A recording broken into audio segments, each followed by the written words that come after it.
How to add another account on WhatsApp. Hello everybody, welcome back to my channel. This is me Bipin Besnat, and today I'll guide you on how you can add another account on WhatsApp.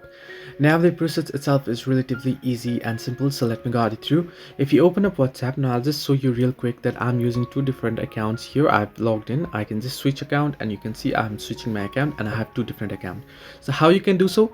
You can simply tap on three dots option at the top right, and then you want to head into settings. Now you won't get the switch account option unless you have another account added, so you want to head into settings. Once under settings, you want to head into the option that says account.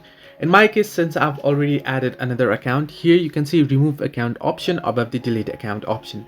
So instead of remove account option there, if you haven't added another account, you'll get the add account option. Simply tap on add account option and then enter in your phone number and details and go ahead and log into other account like you do, and then you can simply head back, and from this page you can simply tap on three dots and then tap on switch accounts and switch in between your account.